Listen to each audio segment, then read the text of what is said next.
পর্দায় আমরা সবাইকে জানাই আন্তরিক শুভেচ্ছা ও অভিনন্দন। আজ আমরা আছি ঝিনাইদহ বিনোদন কেন্দ্রের অন্যতম প্রতিষ্ঠান জন ড্রিম ভ্যালি পার্কে। আমরা এখন জন ড্রিম ভ্যালি পার্কের স্বত্বাধিকারী জনাব মোয়াজ্জেম হোসেনের সাথে আমরা এই পার্ক সম্পর্কে কিছু গল্প করব। আপনারা আমাদের সাথে থাকুন। আসসালামু আলাইকুম। ওয়ালাইকুম আসসালাম। জন ড্রিম ভ্যালি পার্কের এই তৈরির মূল ভাবনাটা কি কারণে আপনার এবং কেন, এটা যদি আমাদের জানান। জোহান ড্রিম ভ্যালি পার্কের তৈরির ভাবনা, এটা আমাদের পরিবারের কিংবা আমাদের লাইফের হঠাৎ বৃষ্টির মতোই। আমরা বিভিন্ন ব্যবসা প্রতিষ্ঠানের সঙ্গে জড়িত। এই ব্যবসা প্রতিষ্ঠানের বিভিন্ন অনুষ্ঠান করতে যে আমরা অনেক বিড়ম্বনায় পড়ি এবং দেখি যে মানুষের বিনোদনের ভালো কোনো জায়গা নাই। হঠাৎ করে লাইফে এই জায়গাটা অন্য কিছু করার ইচ্ছা ছিল, তো হঠাৎ করে মনে হলো যে এরকম একটা বিনোদন কেন্দ্র করে দেখি। এটি করার পরেই জোহান পরিবার এবং ঝিনাইদহ এবং জোহান ড্রিম ভ্যালি পার্ক অনেক সফল। আপনার এই জন ড্রিম ভ্যালি পার্কে কি কি রাইডার আছে, এটা যদি আপনি আমাদেরকে। আমরা জোহান ড্রিম ভ্যালি পার্কে আসলে খুলনা বিভাগের ভিতরে আমাদের পার্ক প্রায় 150 বিঘা জমির পারে অবস্থিত। এখানে স্পিরিট বোট, ওয়াটার মার্ট এবং দুবাই মিরাক্কেল পার্কের আদলে ফুল দিয়ে অনেক সুন্দর করে সাজানো এবং roller coaster, frisbee, jet coaster, train, ভূতের বাড়ি, এরকম সর্বমোট 12 থেকে 13টা আমাদের রাইডস আছে, যেটা বাচ্চাদের বিনোদন দেওয়া হয় এবং সব শ্রেণীর মানুষই এখানে বিনোদন করতে পারে। আমরা জোহান ড্রিম ভ্যালি পার্কটা হচ্ছে বাংলাদেশের এমনই একটি জেলায় অবস্থিত, যে জেলাটা ভৌগোলিক কারণে কয়েকটা জেলার মাঝখানে। এখান থেকে যাতায়াত ব্যবস্থা ভালো, এখানে প্রাকৃতিক দুর্যোগ হয় না, এখানে আবহাওয়া সুন্দর, সব মিলে এটা একটা ভালো জায়গায়।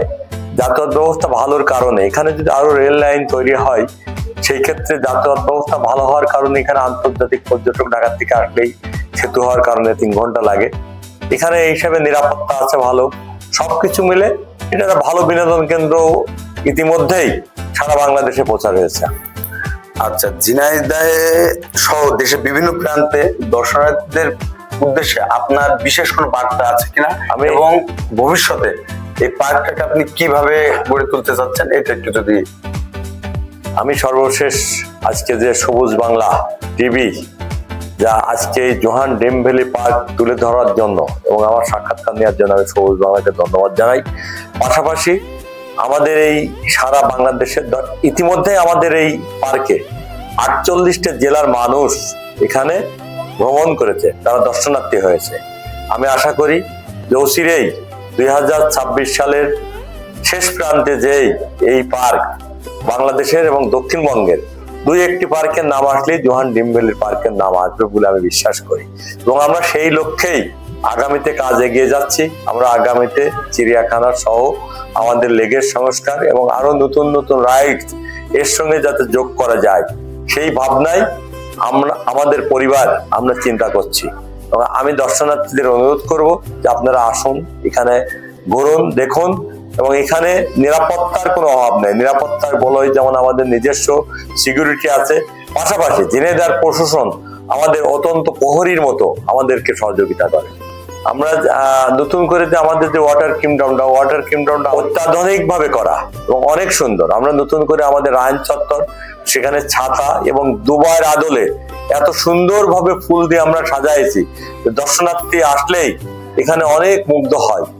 আমি অনুরোধ করব যে আগামী যে কয়দিন রোজার আগে সময় আছে এবং রোজার পরেও যে ঈদের পরে আমাদের পার্ক আরো নতুন সাজবে।